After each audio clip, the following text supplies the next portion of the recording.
परम सन्मानयोग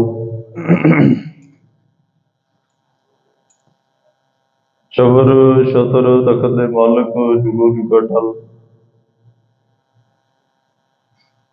सर्व सांझी वालता दे पैगंबर दीन दुनिया दे राखे मनुखता दे सांझे रहबर गुरता गद्दी ते सुहायमान हालत फलत के रक्षक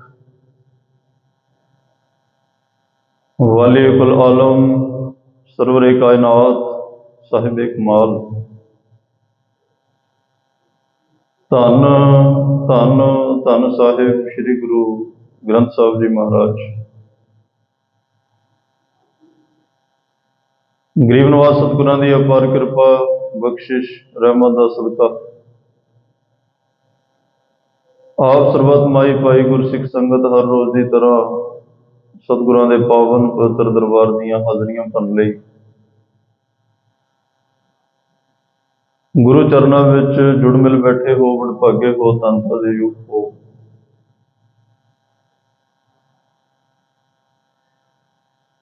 सतगुरां ने तरस किया अपने कदम बोशी बख्शिश की अपनी गोद दा लिंग बख्शिया संगत दे दर्शन दीदार बख्शे। उस तो भी उत्तम कर्मां की बात यह हुई कि आप जी ने बड़ी एकाग्रता दे नाल हाजुरी रागी जथे तो बहुत ही रस पिन्ना कीर्तन सरवण किया।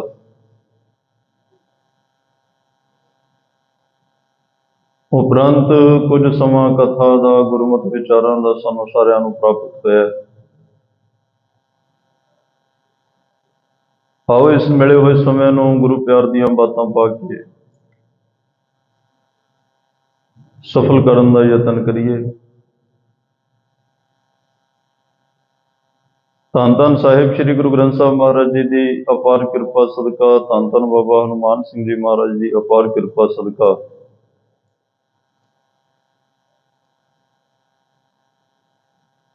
कल पंज बाणियां दे नितनेम की जो कथा सतगुरु पातशाह ने संपूर्ण करवाई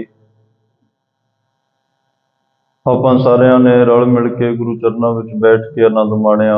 बेअंत गुरमत सिद्धांत रब्बी सिद्धांत सतगुरां ने सानू समझाए। जप तो शुरू करके उस परम आनंद तक साडी सुरत नूं लैके गए। परमात्मा दे नेड़े कीता वाहिगुरु दे नेड़े कीता उहदा तरस सी अपने वड्डे पाक सन। तो अज अरदास की व्याख्या जिहड़ी है वो आरंभ होण जा रही है। जिवें आप संगत ने असीसां बख्शियां गुरु साहब ने कृपा की पंज बाणियां की कथा संपूर्ण करवाई इस तरह असीस बख्शनी अरदास करो गुरु चरणों दे विच के अरदास की व्याख्या भी क्योंकि अरदास लफज अपने आप विच ही बड़ा महत्वपूर्ण है। सारी सिक्खी की विचारधारा सिक्खी का इतिहास अरदास के दुआले घूमता। इसलिए ये अर्थ बड़े गहरे ने बड़े भावपूर्त ने और साडा ये अहम अंग है। अरदास सिक्खी का अहम अंग है। अरदास बड़े रहस ते बड़ियां रमजां ने इस लफज दे विच जिन्हों आपां गुरमत आशय अनुसार समझना और आप जी ने असीस और अरदास करनी है कि यह भी सतगुरु निर्विघ्नता सहित चढ़ती कला विच अरदास की व्याख्या की सेवा आप लैण। आपां सारियां नूं ही सुन सुनाउण दा बल बख्शिश करन और हर गल साडे मन तक साडे हिरदे तक पहुँचे और जो सुनिए वो जीवन विच कमाईए भी वो कारज करना शुरू करिए जो धन श्री गुरु ग्रंथ साहिब पातशाह बख्शिश करते हैं।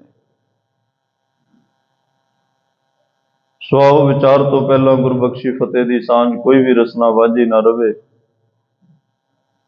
बहुत ही प्यार सत्कार अदब नाल दोवें हाथ जोड़ के गज के आखो जी वाहिगुरू जी का खालसा ਵਾਹਿਗੁਰੂ ਜੀ ਕੀ ਫਤਿਹ। ਪਰਮ ਸਨਮਾਨਯੋਗ ਸਾਹਿਬ ਸ੍ਰੀ ਗੁਰੂ ਗ੍ਰੰਥ ਸਾਹਿਬ ਪਾਤਸ਼ਾਹ ਦੀ ਅਪਾਰ ਕਿਰਪਾ ਦੇ ਨਾਲ ਅੱਜ ਦੇ ਇਹ ਪਾਵਨ ਪਵਿੱਤਰ ਵਿਸ਼ੇ ਦੇ ਵਿੱਚ ਮਹਾਰਾਜ ਬਖਸ਼ਿਸ਼ ਕਰ ਰਹੇ ਨੇ। ਜਦੋਂ ਵਿਦਵਾਨਾਂ ਦੀਆਂ ਲਿਖਤਾਂ ਪੜ੍ਹਦੇ ਹਾਂ, ਅਰਦਾਸ ਦੇ ਉੱਪਰ ਡਾਕਟਰ ਜਸਵੰਤ ਸਿੰਘ ਜੀ ਨੇਕੀ ਸਾਹਿਬ, ਹੋਰ ਵੀ ਬੇਅੰਤ ਵਿਦਵਾਨਾਂ ਨੇ ਬੜਾ ਕੁਝ ਲਿਖਿਆ।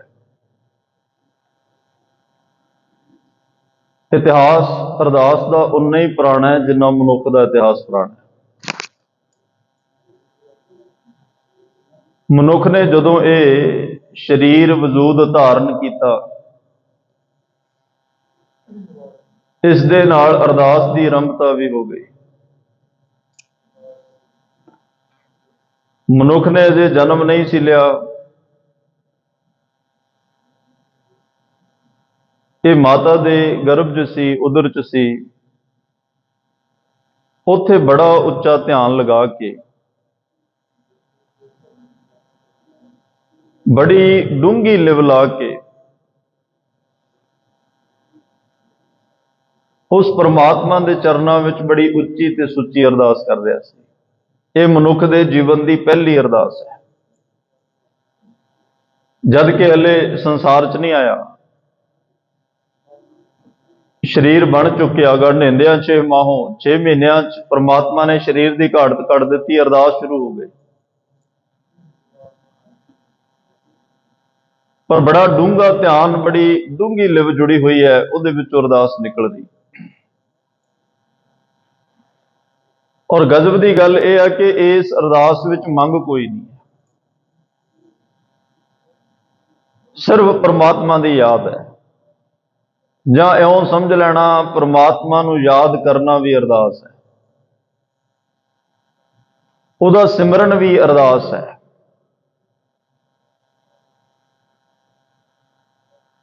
ਉਸ ਯਾਦ ਵਿੱਚ ਵਿਛੋੜੇ ਦਾ ਭਾਵ ਸੀ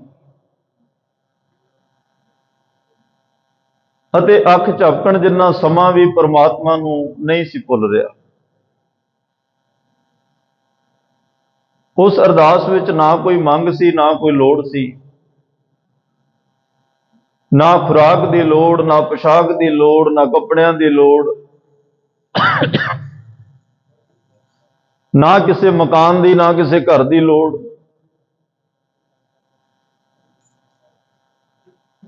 ਹਲੇ ਮਾਇਆ ਦਾ ਅਸਰ ਪਿਆ ਹੀ ਨਹੀਂ ਸੀ। ਉਹ ਪਹਿਲੀ ਅਰਦਾਸ ਸੀ ਇਸ ਜੀਵ ਦੀ,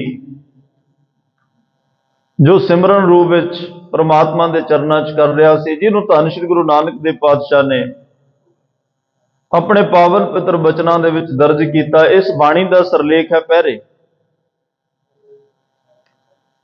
ਮਾਰੇ ਕਹਿੰਦੇ, ਪਹਿਲੇ ਪਹਿਰੇ ਰਹਿਣ ਕੈ ਵਣਜਾਰਿਆ ਮਿੱਤਰਾ, ਕਿ ਇਹ ਜੀਵਨ ਜ਼ਿੰਦਗੀ ਦਾ ਪਹਿਲਾ ਪਹਿਰ ਸ਼ੁਰੂ ਹੋਇਆ ਮਾਤਾ ਦੇ ਗਰਭ ਵਿੱਚ। ਇਹਨੇ ਪਾਉਂ ਟਿਕਾਏ, ਉੱਥੇ ਇਹਦੀ ਅਰਦਾਸ ਵੀ ਸ਼ੁਰੂ ਹੋਈ। ਉੱਥੇ ਨਿਰੰਤਰ ਪਰਮਾਤਮਾ ਦੇ ਚਰਨਾਂ ਵਿੱਚ ਅਰਦਾਸ ਕਰ ਰਿਹਾ। ਖਸਮ ਸਿੱਧੀ ਅਰਦਾਸ ਵਿਖਾਣਾ, ਉਰਦ ਧਿਆਨ ਲਿਵ ਲਾਗਾ। ਅਰਦਾਸ ਚੱਲ ਰਹੀ ਹੈ ਉੱਥੇ, ਸਿਮਰਨ। ਭਾਈ ਸਾਹਿਬ ਭਾਈ ਗੁਰਦਾਸ ਜੀ ਲਿਖਦੇ ਹਨ, ਕਰੇ ਉਰਦ ਤਪ ਗਰਭ ਵਿੱਚ, ਚਸਾ ਨਾ ਵਿਸਰੇ ਸਿਰਜਣਹਾਰਾ। ਭਾਈ ਸਾਹਿਬ ਵੀ ਕਹਿ ਰਿਹਾ ਕਿ ਉੱਥੇ ਇੱਕ ਚਸਾ, ਕਿੰਨਾ ਛੋਟਾ ਸਮਾਂ ਹੁੰਦਾ ਹੈ, ਇੰਨਾ ਕੁ ਵੀ ਸਮਾਂ ਪਰਮਾਤਮਾ ਨੂੰ ਨਹੀਂ ਸੀ ਭੁੱਲ ਰਿਹਾ। ਸਿਮਰਨ ਰੂਪ ਵਿੱਚ ਅਰਦਾਸ, ਅਰਦਾਸ ਵਿੱਚ ਸਿਮਰਨ ਹੋ ਰਿਹਾ ਸੀ। ਇਸ ਦਾ ਭਾਵ ਵੀ ਇਹੀ ਹੋਇਆ ਕਿ ਸਿਰਜਣਹਾਰ ਪਰਮਾਤਮਾ ਦਾ ਸਿਮਰਨ ਕਰਨਾ ਵੀ ਅਰਦਾਸ ਹੈ। ਜਿਸ ਦਾ ਸਿਮਰਨ ਲਗਾਤਾਰ ਕਰਦਾ ਸੀ, ਉਹਨੇ ਵੀ ਆਪਣਾ ਪੂਰਾ ਫਰਜ਼ ਨਿਭਾਇਆ। ਇਹ ਨਹੀਂ ਹੋਇਆ ਕਿ ਪਰਮਾਤਮਾ ਨੇ ਇਹਨੂੰ ਕਿਤੇ ਇਕੱਲਾ ਛੱਡਿਆ ਹੋਵੇ, ਹਰ ਥਾਂ ਇਹਦੀ ਰੱਖਿਆ ਕੀਤੀ। ਇਹਦੇ ਬਚਾਓ ਵਾਸਤੇ ਉਸ ਪਰਮਾਤਮਾ ਨੇ ਹਰ ਯੋਗ ਪ੍ਰਬੰਧ ਕੀਤਾ। ਜਦੋਂ ਇਹਦਾ ਜਨਮ ਹੋਇਆ, ਅੱਖ ਖੁੱਲੀ, ਸੰਸਾਰ ਵੇਖਿਆ, ਮਾਇਆ ਦਾ ਪ੍ਰਭਾਵ ਪਿਆ। ਪਰ ਬੜੀ ਅਜੀਬ ਗੱਲ ਹੋਈ, ਕਰਤਾਰ ਵਿਸਰ ਗਿਆ। परमात्मा विसरिया, विचों गर्भै निकल आया, खसम विसार दुनी चित लाया। ਜਿਹਦੇ ਅੱਗੇ ਹਰ ਵੇਲੇ ਅਰਦਾਸ ਚੱਲ ਰਹੀ ਸੀ ਔਰ ਕੋਈ ਅਰਦਾਸ ਵਿੱਚ ਮੰਗ ਨਹੀਂ ਸੀ, ਕੋਈ ਲੋੜ ਨਹੀਂ, ਕੋਈ ਭੁੱਖ ਨਹੀਂ, ਕੋਈ ਪਿਆਸ ਨਹੀਂ, ਕੋਈ ਨੀਂਦ ਨਹੀਂ, ਕੁਝ ਵੀ ਨਹੀਂ, ਲੇਕਿਨ ਅਰਦਾਸ ਹੈ। ਚਾਹੀਦਾ ਤਾਂ ਇਹ ਸੀ ਜਿਵੇਂ ਉੱਥੇ ਅਰਦਾਸ ਹੋਈ ਉਵੇਂ ਸੰਸਾਰ ਵਿੱਚ ਆ ਕੇ ਕਰਦਾ, ਪਰ ਇੱਥੇ ਮਾਇਆ ਦਾ ਪ੍ਰਭਾਵ ਪਿਆ, ਪਰਮਾਤਮਾ ਨੂੰ ਭੁੱਲ ਗਿਆ। ਜੇ ਉਹਦਾ ਸਿਮਰਨ ਭੁੱਲਿਆ, ਉਹਨੂੰ ਭੁੱਲਿਆ ਦਾ ਮਤਲਬ ਅਰਦਾਸ ਵੀ ਭੁੱਲ ਗਈ। ਮਹਾਰਾਜ ਸਾਹਿਬ ਕਹਿੰਦੇ ਸੰਸਾਰ ਸਮੁੰਦਰ ਦੀਆਂ ਘੁੰਮਣ ਘੇਰੀਆਂ ਵਿੱਚ ਫਸ ਗਿਆ, ਗੋਤੇ ਖਾਣ ਲੱਗ ਪਿਆ। 10 ਮਹੀਨੀ ਜੰਮਿਆ, ਸਿਮਰਨ ਕਰੀ ਕਰੇ ਨਿਸਤਾਰਾ। ਜੰਮਦੇ ਮਾਇਆ ਮੋਹਿਆ, ਨਜ਼ਰ ਨਾ ਆਵੇ ਰੱਖਣ ਹਾਰਾ। ਸਾਹੋ ਵਿਛੜਿਆ ਵਣਜਾਰਾ। ਉਹ ਸ਼ਾਹ ਨਾਲੋਂ, ਸਾਹ ਦੇਣ ਵਾਲੇ ਪ੍ਰਮਾਤਮਾ ਨਾਲੋਂ ਵਿਛੜ ਗਿਆ। ਭਾਈ ਗੁਰਦਾਸ ਸਾਹਿਬ ਕਹਿੰਦੇ ਜਿਹਨੂੰ ਹਰ ਵੇਲੇ ਯਾਦ ਰੱਖ ਰਿਹਾ ਸੀ, ਸੰਸਾਰ ਚ ਆ ਕੇ ਭੁੱਲ ਗਿਆ। ਇਹਦੇ ਚ ਕੋਈ ਸ਼ੱਕ ਨਹੀਂ ਕਿ ਬੰਦਾ ਸੰਸਾਰ ਵਿੱਚ ਸੁਰੱਖਿਆ ਚਾਹੁੰਦਾ, ਬਿਲਕੁਲ ਉਵੇਂ ਦੀ ਚਾਹੁੰਦਾ ਜਿਵੇਂ ਮਾਂ ਦੇ ਗਰਭ ਵਿੱਚ ਸੁਰੱਖਿਅਤ ਸੀ। ਉੱਥੇ ਅੱਗ ਸੀ ਲੇਕਿਨ ਸੇਕ ਨਹੀਂ ਸੀ ਲੱਗ ਰਿਹਾ, ਪਾਣੀ ਸੀ, ਪਰਮਾਤਮਾ ਪਾਣੀ ਦਾ ਕੋਈ ਦਾਗ ਨਹੀਂ ਸੀ ਲੱਗਣ ਦੇ ਰਿਹਾ। ਮਨੁੱਖ ਨੂੰ ਪਤਾ ਹੋਵੇ ਜਾਂ ਨਾ, ਪਰ ਇਹ ਸੱਚ ਹੈ ਕਿ ਐਸੀ ਦੁਨੀਆ ਚਾਹੁੰਦਾ ਹੈ ਜਿੱਥੇ ਕੋਈ ਖਤਰਾ ਨਾ ਹੋਵੇ, ਹਰ ਵੇਲੇ ਸੁਰੱਖਿਅਤ ਥਾਂ ਤੇ ਰਹਿੰਦਾ ਹੋਵੇ। ਇਹੋ ਜਿਹੀ ਜਗ੍ਹਾ ਇਹਨੂੰ ਚਾਹੀਦੀ ਆ ਜਿੱਥੇ ਕਿਸੇ ਗੱਲ ਦੀ ਕੋਈ ਘਾਟ ਨਾ ਹੋਵੇ, ਹਰ ਚੀਜ਼ ਨਿਰਜਤਨ ਮਿਲ ਜਾਏ, ਇਸ ਦੀ ਹਰ ਮੁਸ਼ਕਲ ਦੂਰ ਹੋ ਜਾਏ। ਇਹ ਹਰ ਇੱਕ ਬੰਦੇ ਦੀ ਭਾਵਨਾ ਹੈ, ਇਹਦੀ ਇੱਛਾ ਹੈ। ਨਾ ਕਿਸੇ ਗੱਲ ਦਾ ਕੋਈ ਖਤਰਾ, ਨਾ ਕੋਈ ਵਾਧਾ ਘਾਟਾ, ਨਾ ਕੋਈ ਤੋਟਾ। ਤਾਂ ਮਹਾਰਾਜ ਕਹਿੰਦੇ ਆ ਹੁਣ ਵੀ ਇਹ ਸਾਰਾ ਕੁਝ ਸੰਭਵ ਹੋ ਸਕਦਾ ਜੇ ਤੂੰ ਉਹਦੇ ਅੱਗੇ ਅਰਦਾਸ ਕਰੇ। ਗੱਲ ਹੁਣ ਅਰਦਾਸ ਤੇ ਹੀ ਰਹਿਣੀ ਹੈ, ਕਿਉਂਕਿ ਸ਼ੁਰੂਆਤ ਅਰਦਾਸ ਤੋਂ ਹੈ। ਅਰਦਾਸ ਵਿੱਚੋਂ ਇਉਂ ਕਹਿ ਲਓ, ਜੇ ਇਹ ਸਿਮਰਨ ਵਿੱਚੋਂ ਪੈਦਾ ਹੋਇਆ ਤਾਂ ਇਹਦਾ ਮਤਲਬ ਅਰਦਾਸ ਤੋਂ ਪੈਦਾ ਹੋਇਆ। ਸਤਿਗੁਰੂ ਕਹਿੰਦੇ ਆ ਜੇ ਤੂੰ ਹਰ ਵੇਲੇ ਸੁਰੱਖਿਅਤ ਚਾਹੁੰਦਾ, ਫਿਰ ਤੈਨੂੰ ਅਰਦਾਸ ਕਰਨੀ ਪਏਗੀ। ਜਿਵੇਂ ਮਾਂ ਦੇ ਗਰਭ ਵਿੱਚ ਅਰਦਾਸ ਕੀਤੀ, ਇੰਨਾ ਧਿਆਨ ਲਾ ਕੇ, ਇੰਨੀ ਇਕਾਗਰਤਾ ਨਾਲ ਕੀਤੀ, ਉਵੇਂ ਹੀ ਅਰਦਾਸ ਕਰ। ਪਰ ਮਾਂ ਦੇ ਗਰਭ ਕਾਲ ਦਾ ਕੁਝ ਸਮਾਂ ਸੀ, ਪਰ ਜੇ ਤੂੰ ਗੁਰੂ ਗੋਦੀ ਵਿੱਚ ਬੈਠ ਕੇ ਅਰਦਾਸ ਕਰੇ, ਇਹ ਇਸ ਸਮੇਂ ਦੀ ਕੋਈ ਹੱਦਬੰਦੀ ਨਹੀਂ ਹੈ। ਬਹੁਤ ਖੁੱਲਾ ਡੁੱਲਾ ਸਮਾਂ, ਤੈਨੂੰ ਭਾਵੇਂ ਸਾਰੀ ਜ਼ਿੰਦਗੀ ਲੱਗਿਆ ਰਹੇ ਅਰਦਾਸ ਕਰਦਾ ਰਹੇ, ਇਸ ਗੋਦ ਵਿੱਚੋਂ ਤੈਨੂੰ ਕਦੇ ਬਾਹਰ ਨਹੀਂ ਕੱਢਿਆ ਜਾਏਗਾ। ਜਿਵੇਂ ਮਾਂ ਦੀ ਕੁੱਖ ਚ ਬਾਹਰ ਆਇਆ, ਗੋਦ ਚ ਖੇਡਿਆ, ਗੋਦ ਚੋਂ ਬਾਹਰ ਨਿਕਲਿਆ, ਪਰ ਰੱਬ ਦੀ ਗੋਦ ਵਿੱਚ ਤਾਂ ਸਦਾ ਹੀ ਰਹਿ ਸਕਦਾ ਹੈ। ਗੁਰੂ ਦੀ ਗੋਦ ਦਾ ਆਨੰਦ ਸਦਾ ਹੀ ਮਾਣ ਸਕਦਾ ਹੈ। ਅਰਦਾਸ ਕਰਨ ਵਾਸਤੇ ਵਿਦਵਾਨਾਂ ਨੇ ਵਿਚਾਰ ਦਿੱਤੇ।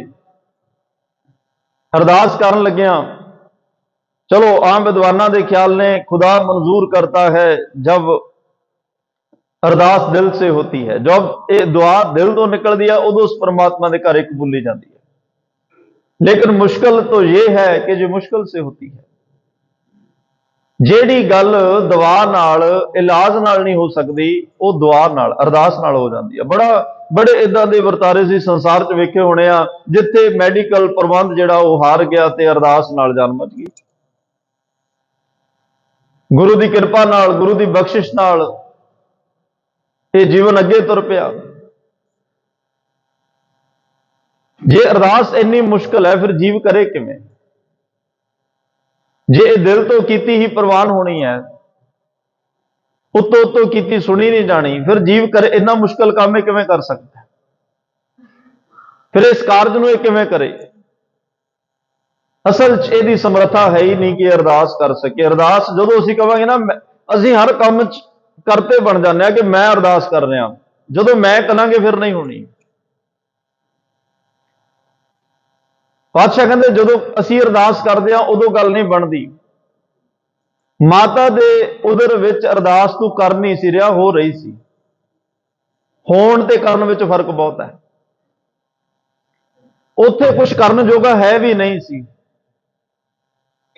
ਕੁਝ ਕਰਨ ਜੋਗਾ ਹੁੰਦਾ ਤਾਂ ਅਰਦਾਸ ਕਰ ਲੈਂਦਾ, ਹੱਥ ਜੋੜਦਾ, ਕੁਝ ਵੀ ਨਹੀਂ ਕਰਨ ਜੋਗਾ ਸੀ, ਲੇਕਿਨ ਅਰਦਾਸ ਆਪਣੇ ਆਪ ਹੋ ਰਹੀ ਸੀ। ਉੱਥੇ ਕਿੰਨਾ ਕਮਜ਼ੋਰ ਸੀ, ਪਰ ਉੱਥੇ ਅਰਦਾਸ ਪਰਮਾਤਮਾ ਦੀ ਸ਼ਰਨ ਵਿੱਚ ਸੀ। ਅਰਦਾਸ ਕਰਨ ਦੀ ਸਮਰੱਥਾ ਨਹੀਂ ਸੀ। ਅਰਦਾਸ ਵਿੱਚ ਸ਼ਕਤੀ ਹੈ ਜੋ ਸਾਨੂੰ ਨਾਲ ਲੈ ਕੇ ਪਰਮਾਤਮਾ ਤੱਕ ਪਹੁੰਚਾ ਦਿੰਦੀ ਹੈ, ਪਰਮਾਤਮਾ ਦੀ ਗੋਦ ਵਿੱਚ ਬਿਠਾ ਦਿੰਦੀ ਹੈ। ਅਰਦਾਸ ਇੱਕ ਉਹ ਜ਼ਰੀਆ ਹੈ। ਅਰਦਾਸ ਕਰਨੀ ਕੀ ਹੈ? ਮੈਂ ਅੱਜ ਸਿਰਫ ਆਰੰਭਤਾ ਵਿੱਚ ਭੂਮਿਕਾ ਦੇ ਵਿੱਚ ਬੇਨਤੀਆਂ ਕਰ ਰਿਹਾ, ਕਿਉਂਕਿ ਅਸੀਂ ਅਰਦਾਸ ਦੀ ਵਿਆਖਿਆ ਸ਼ੁਰੂ ਕਰਨ ਲੱਗੇ ਹਾਂ। ਜਿੰਨਾ ਵੀ ਸਤਿਗੁਰੂ ਪਾਤਸ਼ਾਹ ਕਿਰਪਾ ਕਰਨ, ਸਾਡਾ ਅਰਦਾਸ ਤੇ ਵਿਸ਼ਵਾਸ ਪੂਰਾ ਬਣ ਜਾਏ। ਅਰਦਾਸ ਕਰਦੇ ਹਾਂ, ਆਸ ਵੀ ਉਹਦੇ ਤੇ ਪੂਰੀ ਟਿਕ ਜਾਏ। ਅਰਦਾਸ ਦੀ ਸ਼ਕਤੀ, ਅਰਦਾਸ ਦੀ ਤਾਕਤ ਦੇ ਅੱਗੇ ਜਿਵੇਂ ਜਿਵੇਂ ਆਪਾਂ ਚੱਲਾਂਗੇ, ਇਤਿਹਾਸ ਵਿੱਚੋਂ ਬੜੀਆਂ ਇਹੋ ਜਿਹੀਆਂ ਝਲਕਾਂ ਆਉਣਗੀਆਂ ਜਿਹੜੀਆਂ ਅਰਦਾਸ ਦੇ ਉੱਪਰ ਸਾਡਾ ਮਨ ਖੜਾ ਦੇਣਗੀਆਂ। ਅਰਦਾਸ ਲਈ ਵਿਸ਼ਵਾਸ ਸਾਡੇ ਮਨ ਵਿੱਚ ਪੱਕਾ ਕਰ ਦੇਣਗੀਆਂ। ਅਰਦਾਸ ਕਰਨੀ, ਅਰਦਾਸ ਦੇ ਨਾਲ ਹੋ ਜਾਣਾ। ਜੇ ਉਹਦੀ ਯਾਦ ਹੀ ਅਰਦਾਸ ਹੈ ਤਾਂ ਯਾਦ ਉਹਦੀ ਕਿਰਪਾ ਬਿਨਾਂ ਆ ਨਹੀਂ ਸਕਦੀ। ਆਪ ਗਵਾਏ ਤਾਹਰ ਗੁਣ ਗਾਓ। ਉਹਦੀ ਕਿਰਪਾ ਵਿੱਚੋਂ ਹੀ ਉਹਦੀ ਯਾਦ ਨਿਕਲਣੀ ਹੈ। ਜੇ ਅਰਦਾਸ ਸਿਰਜਣਹਾਰ ਦੀ ਯਾਦ ਹੈ ਤਾਂ ਇਹ ਵੀ ਯਾਦ ਰੱਖਣਾ, ਅਰਦਾਸ ਇੱਕ ਰਾਮਕਾਰ ਵੀ ਹੈ। ਰਾਮਕਾਰ ਇੱਕ ਪ੍ਰੋਟੈਕਸ਼ਨ, ਇੱਕ ਸੁਰੱਖਿਆ ਸਾਡੀ। ਇਸ ਰਾਮਕਾਰ ਅੰਦਰ ਸਾਨੂੰ ਕੋਈ ਵਿਕਾਰ ਨਹੀਂ ਪਹੁੰਚ ਸਕਦਾ। ਇਸ ਰਾਮਕਾਰ ਅੰਦਰ ਕੋਈ ਅਵਗੁਣ ਨਹੀਂ ਸਾਡੇ ਨੇੜੇ ਆ ਸਕਦਾ। ਇਸ ਰਾਮਕਾਰ ਅੰਦਰ ਕੋਈ ਜਮਾਂ ਦਾ ਡਰ ਨਹੀਂ ਰਹਿੰਦਾ। ਪਾਤਸ਼ਾਹ ਕਹਿੰਦੇ ਇਸ ਰਾਮਕਾਰ ਤੋਂ ਬਾਹਰ ਹੋਏ, ਜਿਵੇਂ ਸੀਤਾ ਜੀ ਰਾਮਕਾਰ ਤੋਂ ਬਾਹਰ ਹੋਏ, ਰਾਵਣ ਸਾਧੂ ਦਾ ਭੇਸ ਬਣਾ ਕੇ ਠੱਗ ਕੇ ਲੈ ਗਿਆ, ਠੱਗੇ ਜਾਵਾਂਗੇ। ਕੱਲ ਕੋਈ ਅਵਗੁਣ, ਕੱਲ ਕੋਈ ਵਿਕਾਰ ਰੂਪ ਬਦਲ ਕੇ ਆਇਆ ਤੇ ਅਸੀਂ ਅਰਦਾਸ ਰਾਮਕਾਰ ਵਿੱਚੋਂ ਬਾਹਰ ਨਿਕਲ ਕੇ ਠੱਗੇ ਜਾਵਾਂਗੇ। ਤੇ ਪਾਤਸ਼ਾਹ ਨੇ ਤਾਂ ਵੀ ਕਿਹਾ, ਅਰਦਾਸ ਐਡਾ ਮਹੱਤਵਪੂਰਨ ਵਿਸ਼ਾ, ਐਡੀ ਵਡਮੁੱਲੀ ਦਾਤ ਗਰੀਬ ਨਵਾਜ਼ ਪਾਤਸ਼ਾਹ ਨੇ ਬਖਸ਼ੀ ਆ। ਤਾਤੀ ਵਾਓ ਨਾ ਲੱਗਈ ਪਾਰ ਬ੍ਰਹਮ ਸ਼ਰਨਾਈ, ਚੌਗਿਰਦ ਹਮਾਰਾ ਰਾਮਕਾਰ ਦੁੱਖ ਲੱਗਿਆ ਨਾ ਪਾਏ। ਇਹ ਅਰਦਾਸ ਦੀ ਤਾਕਤ ਹੈ। ਅਰਦਾਸ ਐਡੀ ਵੱਡੀ ਬਖਸ਼ਿਸ਼ ਕਰਦੀ ਆ। ਆਮ ਕਰਕੇ ਕਹਿੰਦੇ ਆ ਕਿ ਸਾਡੀ ਅਰਦਾਸ ਪੂਰੀ ਹੋ ਗਈ, ਫਿਰ ਸਾਨੂੰ ਕੀ ਮਿਲੇਗਾ?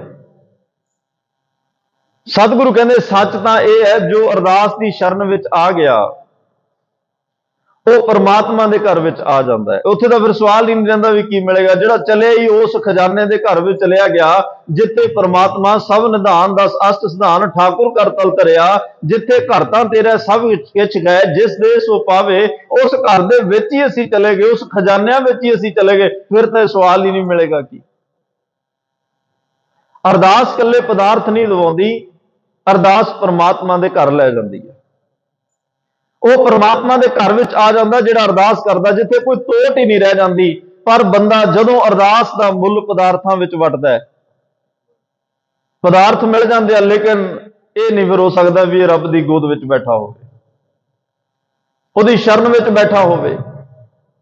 ਸਤਿਗੁਰੂ ਕਹਿੰਦੇ ਆ, ਹੀਰੇ ਦੇ ਕੇ ਕੌਡੀਆਂ ਵਿਹਾਜਣ ਵਾਲੇ ਵਪਾਰੀ ਵਾਲਾ ਹਾਲ ਇਹਦਾ ਹੋਣਾ ਸ਼ੁਰੂ ਹੋ ਜਾਂਦਾ ਹੈ। ਜਿਹਨੂੰ ਅਰਦਾਸ ਮਿਲ ਗਈ ਉਹਨੂੰ ਸਭ ਕੁਝ ਮਿਲ ਗਿਆ, ਰੱਬ ਨਾਲ ਗੱਲ ਕਰਨ ਦਾ ਮੌਕਾ ਮਿਲ ਗਿਆ। ਉਹ ਕਿੰਨਾ ਨਾਦਾਨ, ਕਿੰਨਾ ਭੋਲਾ ਇਨਸਾਨ ਹੋਏਗਾ ਜਿਹੜਾ ਰੱਬ ਨਾਲ ਗੱਲ ਕਰਨ ਦਾ ਸਮਾਂ ਉਹਨੂੰ ਮਿਲਿਆ ਹੋਵੇ। ਅਰਦਾਸ ਕੀ ਹੈ? ਰੱਬ ਨਾਲ ਗੱਲ ਕਰਨ ਦਾ ਸਮਾਂ। ਪਰ ਜਿਹਨੂੰ ਮਿਲਿਆ ਹੋਵੇ ਉਹ ਸਮਾਂ ਦੁਨੀਆ ਦੇ ਰੋਣੇ ਧੋਣਿਆਂ ਵਿੱਚ ਲੰਘਾ ਦੇ। ਅਰਦਾਸ ਰੱਬ ਨਾਲ ਗੱਲਬਾਤ ਕਰਨ ਦਾ ਸਮਾਂ ਹੁੰਦਾ ਹੈ। ਅਰਦਾਸ ਜਦੋਂ ਕਰ ਰਹੇ ਹੁੰਦੇ ਆ ਉਦੋਂ ਰੱਬ ਦਾ ਦਰਵਾਜ਼ਾ ਖੁੱਲਾ ਹੁੰਦਾ, ਉਦੋਂ ਸੱਚਖੰਡ ਦਾ ਬੂਹਾ ਖੁੱਲਾ ਹੁੰਦਾ। ਅਰਦਾਸ ਕਰਦੇ ਕਰਦੇ ਸੀ ਉਸ ਦਰਵਾਜ਼ੇ ਦੇ ਅੰਦਰ ਜਾਣਾ ਹੁੰਦਾ, ਪਰ ਉੱਥੇ ਭਾਵਨਾ ਅੰਦਰ ਜਾਣ ਵਾਲੀ ਹੋਵੇ, ਭਾਵਨਾ ਕਿਸੇ ਹੋਰ ਗੱਲ ਦੀ ਨਾ, ਫਿਰ ਨਹੀਂ ਅੰਦਰ ਜਾਇਆ ਜਾਣਾ। ਪਦਾਰਥ ਮਿਲ ਜਾਣਗੇ। ਮੈਂ ਫਿਰ ਬੇਨਤੀ ਕਰਾਂ ਕਿ ਜੋ ਵੀ ਅਰਦਾਸ ਵਿੱਚ ਜੋ ਮੰਗ ਹੈ, ਠਾਕੁਰ ਆਪਣੇ ਤੇ ਸੋਈ ਸੋਈ ਦੇਵੇ, ਮਿਲਦਾ। ਲੇਕਿਨ ਅਰਦਾਸ ਇਸ ਤੋਂ ਵੀ ਅੱਗੇ ਪਾਤਸ਼ਾਹ ਕਹਿੰਦੇ ਤਾਂ ਰੱਬ ਨਾਲ ਮਿਲਾਪ ਕਰਾਉਣ ਵਾਲੀ ਹੈ ਅਰਦਾਸ, ਰੱਬ ਨਾਲ ਗੱਲ ਕਰਾਉਣ ਵਾਲੀ ਹੈ ਅਰਦਾਸ। ਪਰਮਾਤਮਾ ਨਾਲ ਗੱਲ ਕਰਨ ਦਾ ਸਮਾਂ ਹੈ ਅਰਦਾਸ। ਅਰਦਾਸ ਦਾ ਸਮਾਂ ਰੱਬ ਵਿੱਚ ਅਭੇਦ ਹੋਣ ਦਾ ਸਮਾਂ ਹੈ। ਪਰ ਇਨਸਾਨ ਮੋਹ ਦੀ ਨੀਂਦ ਵਿੱਚ ਸੁੱਤਾ ਹੋਇਆ, ਇਹਦੇ ਸੁਪਨੇ ਨਹੀਂ ਮੁੱਕਦੇ। ਅਸਲ 'ਚ ਮਨੁੱਖਾ ਜਨਮ ਜਿਹੜਾ ਸਾਨੂੰ ਮਿਲਿਆ ਇਹ ਅਰਦਾਸ ਕਰਨ ਦਾ ਸਮਾਂ ਹੀ ਹੈ ਸਾਰਾ। ਜਿਵੇਂ ਅਰਦਾਸ ਅਸੀਂ ਕਰ ਸਕਦੇ ਹਾਂ ਮਨੁੱਖਾ ਜਾਮੇ ਵਾਲੇ, ਮਨੁੱਖ ਦੀ ਗੱਲ ਹੈ ਇੱਥੇ। ਕਿਸੇ ਇਹ ਨਹੀਂ ਕਿ ਦੇਖੋ ਪਾਰਸੀ ਵੀ ਅਰਦਾਸ ਕਰਦਾ ਹੈ, ਈਸਾਈ ਧਰਮ 'ਚ ਵੀ ਪ੍ਰੇਅਰ ਹੁੰਦੀ ਹੈ, ਇਸਲਾਮ ਧਰਮ ਵਿੱਚ ਵੀ ਅਰਦਾਸ ਹੁੰਦੀ ਹੈ, ਸਨਾਤਨ ਧਰਮ ਵਿੱਚ ਵੀ ਅਰਦਾਸ ਹੈ, ਜੈਨੀ ਬੋਧੀ, ਹਾਂ ਤਰੀਕੇ ਅਲੱਗ-ਅਲੱਗ ਨੇ ਸਾਰਿਆਂ ਦੇ। ਅਰਦਾਸ ਤਾਂ ਸਾਰੇ ਕਰ ਰਹੇ ਆ। ਔਰ ਜਿਹੜੀ ਮਾਂ ਦੇ ਗਰਭ ਵਿੱਚ ਅਰਦਾਸ ਸੀ, ਇਹ ਕੋਈ ਸਿੱਖ ਲਈ ਨਹੀਂ ਇਕੱਲੇ ਬਚਨ। ਹਰ ਸੰਸਾਰ ਵਿੱਚ ਪੈਦਾ ਹੋਣ ਵਾਲਾ ਮਨੁੱਖ ਜਿਹੜੇ ਮਰਜ਼ੀ ਧਰਮ ਵਿੱਚ ਆਵੇ ਉਹ ਵੀ ਅਰਦਾਸ ਕਰ ਰਿਹਾ ਉੱਥੇ। ਮਾਤ ਗਰਭ ਮੈਂ ਆਪਨ ਸਿਮਰਨ ਦੇ ਤਹਿ ਤੁਮ ਰੱਖ ਨਹਾਰੇ, ਉੱਥੇ परमात्मा ਜਿਹੜਾ ਹੈ ਸਭ ਨੂੰ ਪਾਲ ਰਿਹਾ। ਉੱਥੇ ਕੋਈ ਵੀ ਸ਼ਬਦ ਸਾਰਿਆਂ ਦੇ ਵੱਖ-ਵੱਖ ਹੋ ਸਕਦੇ ਆ, ਧਰਮ ਵੱਖ-ਵੱਖ ਹੋ ਸਕਦੇ ਆ, ਲੇਕਿਨ ਅਰਦਾਸ ਦਾ ਰੂਪ ਸਾਰਿਆਂ ਦਾ ਇੱਕੋ ਹੀ ਹੈ। ਅਰਦਾਸ ਸਾਰੇ ਕਰ ਰਹੇ ਆ। ਕਿਹੜਾ ਸਮਾਂ ਹੈ ਜਿਹੜਾ परमात्मा ਦੀ ਸਾਡੇ ਜੀਵਨ ਦੇ ਵਿੱਚ ਸਾਨੂੰ ਲੋੜ ਨਾ ਪਵੇ, ਸਾਨੂੰ ਉਹਦੇ ਤੋਂ ਮੰਗਣਾ ਨਾ ਪਵੇ, ਜਾਂ ਉਹਦੇ ਨਾਲ ਕੋਈ ਸੰਬੰਧ ਨਾ ਜੋੜਨਾ ਪਵੇ। ਉਹਦੇ ਤੋਂ ਬਿਨਾਂ ਸੁਖੀ ਰਹਿ ਹੀ ਨਹੀਂ ਸਕਦੇ।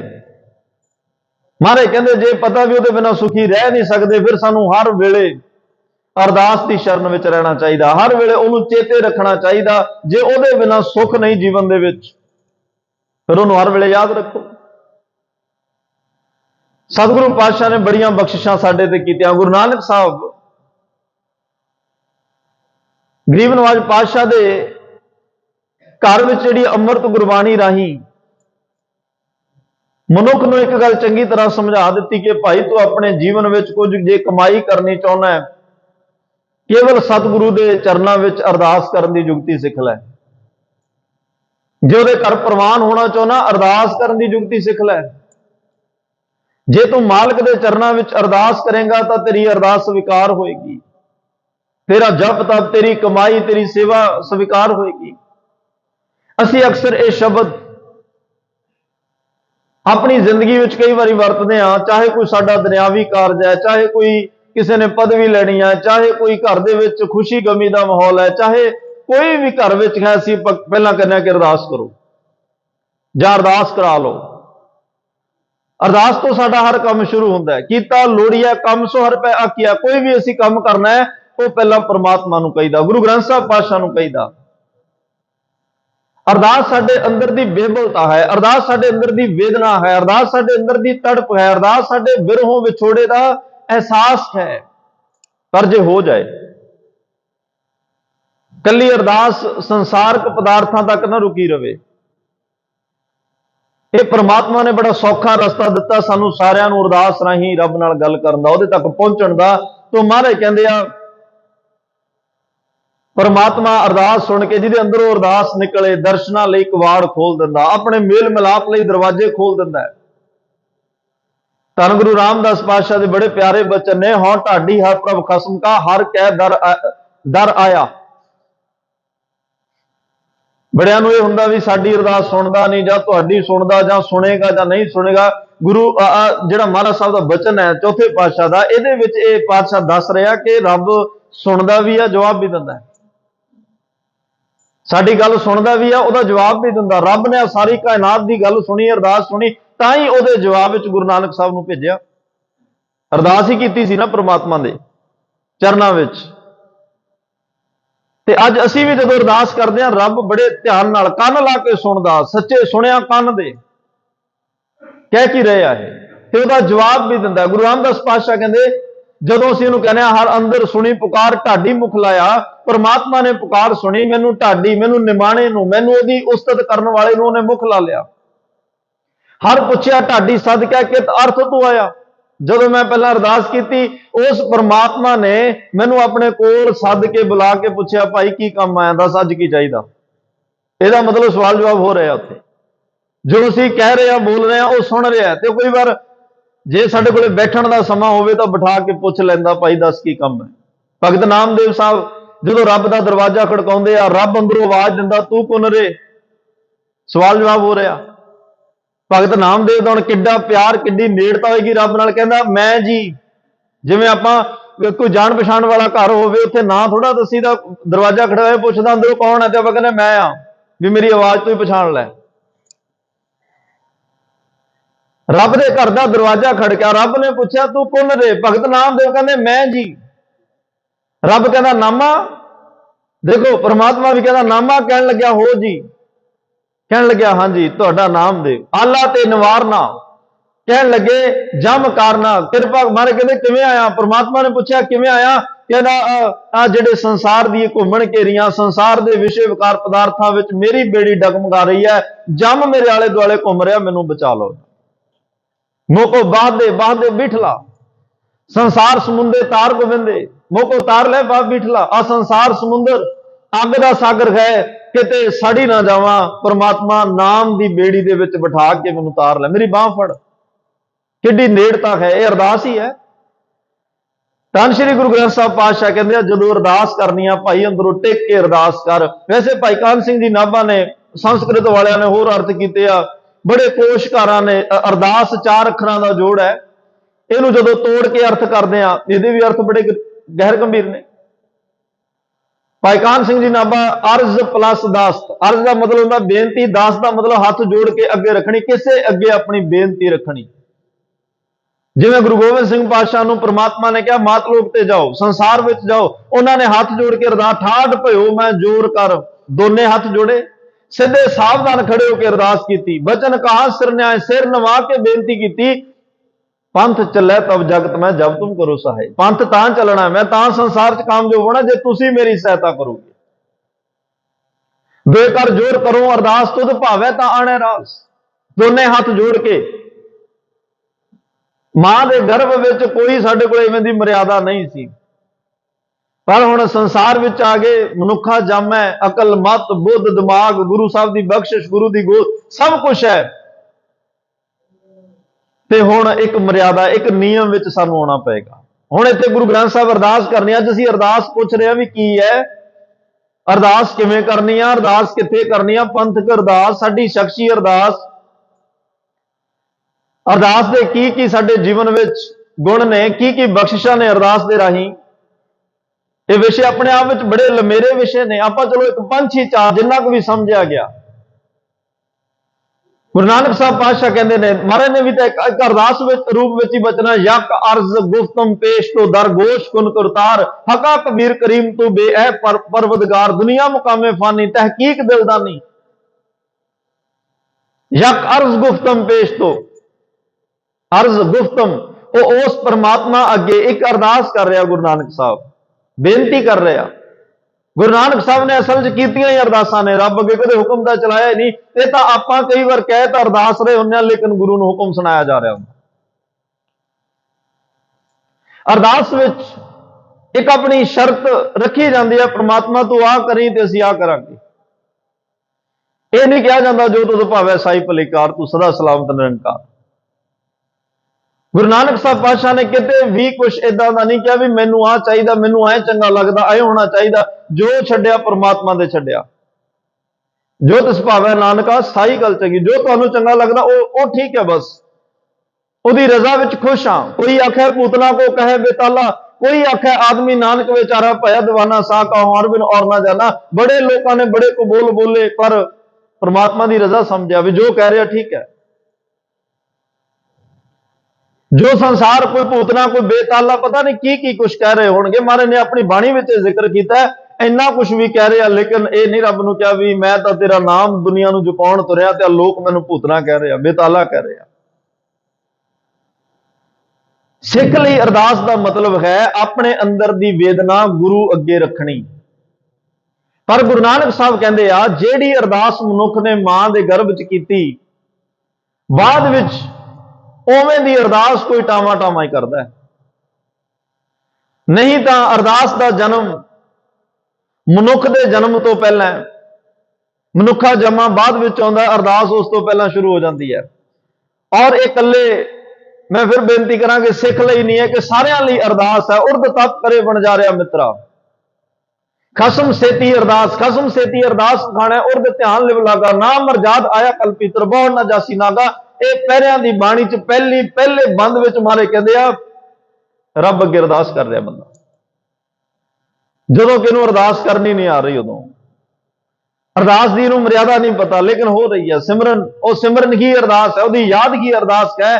ਪਰ ਵਿੱਚੋਂ ਗਰਭ ਹੈ ਨਿਕਲ ਆਇਆ, ਖਸਮ ਵਿਸਾਰ ਦੁਨੀ ਚਿਤ ਲਾਇਆ। ਮਹਾਰਾਜ ਸਾਹਿਬ ਕਹਿੰਦੇ ਆ, ਜਿਵੇਂ ਇਹ ਸੰਸਾਰ ਵਿੱਚ ਆਇਆ, ਅਰਦਾਸ ਵੀ ਭੁੱਲ ਗਈ। ਫਿਰ ਤੁਹਾਨੂੰ ਜੋ ਕਰ ਰਿਹਾ ਨਾ, ਇਹ ਲੱਗ ਰਿਹਾ ਕਿ ਮੈਂ ਹੀ ਕੀਤਾ, ਕੀਤਾ ਕੋ ਮੇਰਾ ਸਨਮਾਨ ਹੈ, ਕਰਨਹਾਰ ਤ੍ਰਿਣ ਜਾਣਾ। ਕਰਨ ਵਾਲੇ ਨੂੰ ਤਿਣਕਾ ਮਾਤਰ ਸਮਝਣ ਲੱਗ ਪੈਂਦਾ ਹੈ, ਆਪਣੇ ਆਪ ਨੂੰ ਦਾਤਾ, ਆਪਣੇ ਆਪ ਨੂੰ ਵੱਡਾ ਅਕਲਮੰਦ ਸਮਝਣ ਲੱਗ ਪੈਂਦਾ ਹੈ। ਪਰ ਸਤਿਗੁਰੂ ਇਹ ਅਹਿਸਾਸ ਕਰਾਉਂਦੇ ਆ, ਭਾਈ ਨਹੀਂ, ਤੂੰ ਦਾਤਾ ਮੰਗਣ ਕੋ ਸਗਲੇ। ਉਹ ਦਾਤਾ ਇੱਕੋ ਹੀ ਹੈ, ਪਰਮਾਤਮਾ। ਉਹ ਸਾਰਿਆਂ ਨੂੰ ਦੇ ਰਿਹਾ, ਤੈਨੂੰ ਵੀ ਹੋਈ ਦੇ ਰਿਹਾ। ਦਾਨ ਦੇ ਪ੍ਰਭਾਨ ਹੈ।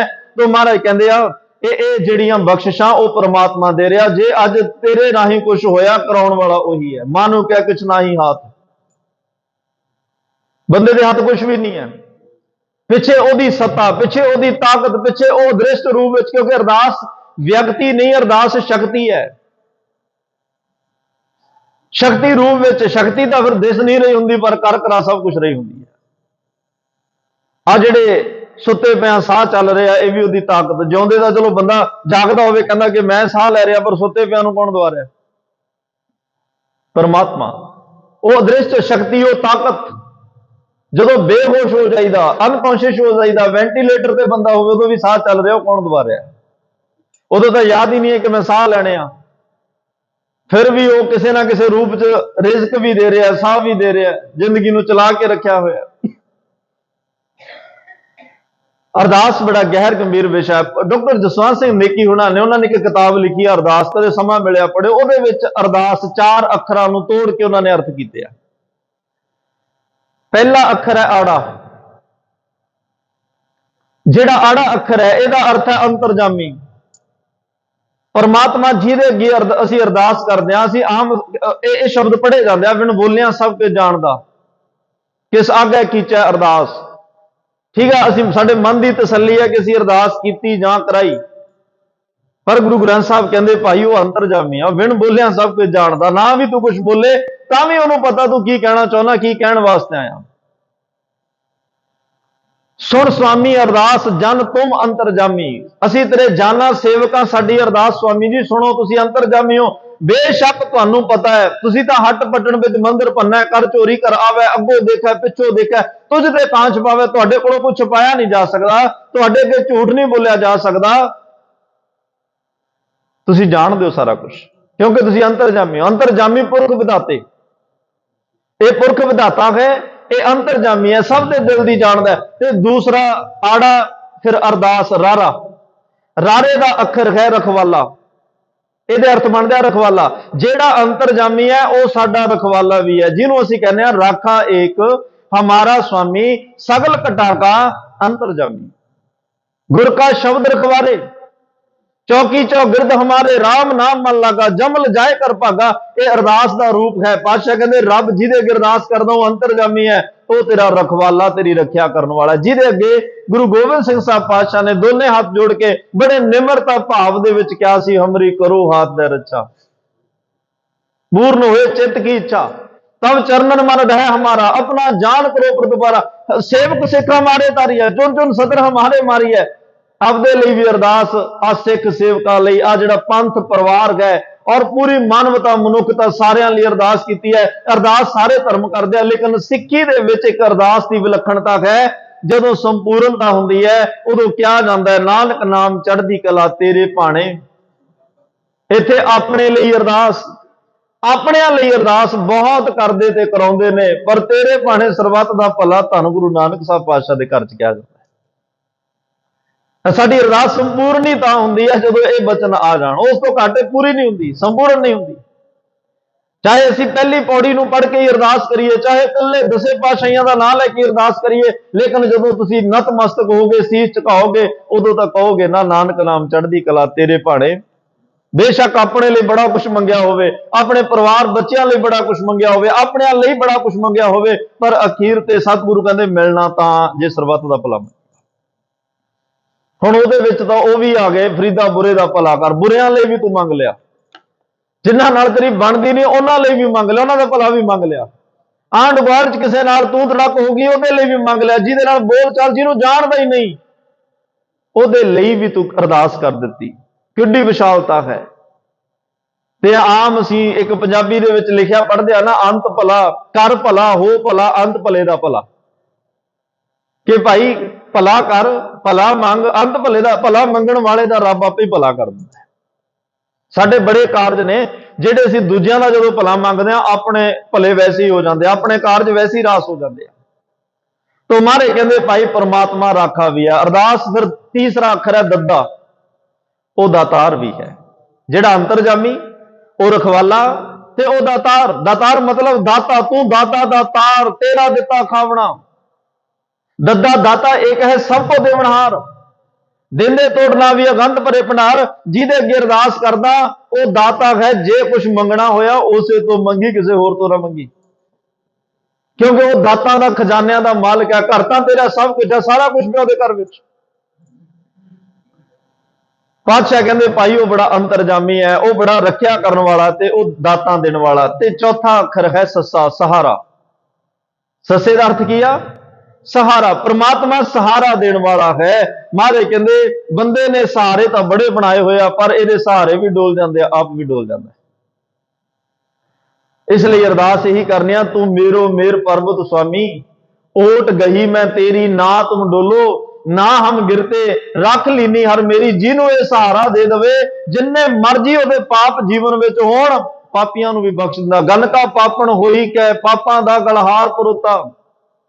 महापुरख अचानक गनका वाड़े आए खलोता। एक जिहदे जीवन दे विच इन्ने पाप पापां दा हार बना के उहदे गल विच पाया, एक महापुरख रब्बी जोत उहदे घर विच जांदी है, उहनूं कह रही है कि भाई राम दा नाम जपो। तोता दे दिता, क्या तोते दे राही इहनूं राम नाम जपाया करो। तोते नूं जपाउंदी एक दिन आप ही जपण लग पई। जिन्हों राम नाम दा सहारा मिल गया, जिन्हें राम नाम दा सहारा ले लिया, राम रमे हुए परमात्मा दी गल है, उस रमे हुए परमात्मा के नाम का जिन्हें सहारा लिया, महाराज कहते ने भाई वो चाहे गनका पापण है, चाहे अजामल है, चाहे कोई होर है, तर गए। क्योंकि उन्होंने सहारा नाम का ले लिया। जिहदे कोले नाम का सहारा होवे, इन्ने पाप करने वालियां दे फिर जम नेड़े नहीं आउंदे, क्योंकि परमात्मा उन्हां दा सहारा बन गया। नाम सहारा बन गया, जिहदा जिहड़ा आसरा देने वाला है। ये अरदास दे अर्थ ने, वो अंतरजामी है, वो रखवाला है, वो दातार है, वो सहारा है, जिहदे अगे असीं अरदास करदे आ। महाराज कहंदे आ सियाणे गुरमुख जना ने तीन शब्द वरते ने कि भाई जदों परमात्मा अगे अरदास करनी है, उदों हंकारी बन के अरदास नहीं करनी, समर्पणता भाव विच अरदास करनी है। तन मन धन सब सौंप गुर को। शब्द बड़ी भावना वाले होने चाहिए, बड़ी निमरता वाले होने चाहिए। शब्द जिहड़े बड़े जोड़न वाले, प्रेम वाले होने चाहिए। उन्हां शब्दां विच किसी की विरोधता, किसी लई तलखी, किसी की ईर्खा, किसी का माड़ा, किसी का बुरा नहीं होना चाहिए। और जो भी असीं गुरु तो मंगना, बड़े निमर भाव विच, प्रेम दे विच आके मंगना, कोई उन्हां शब्दां विच हंकार ना झलके। सतगुरु पातशाह नाल कोई इवें दा सौदा नहीं करना, कोई गुरु नूं लालच देने का यतन नहीं करना, क्योंकि लालच दिता जाता गुरु नूं। पर फिर उही गल कि जदों असीं कुछ बोल नहीं सी सकदे, ना नींद का पता सी, ना भुख का पता सी, ना प्यास का पता सी, ना कोई रोटी पानी का पता सी, सारा कुछ वो कर रहा सी। कोई शब्द ही नहीं सी साडे कोले, बिना मंगिया सब कुछ दे रहा सी।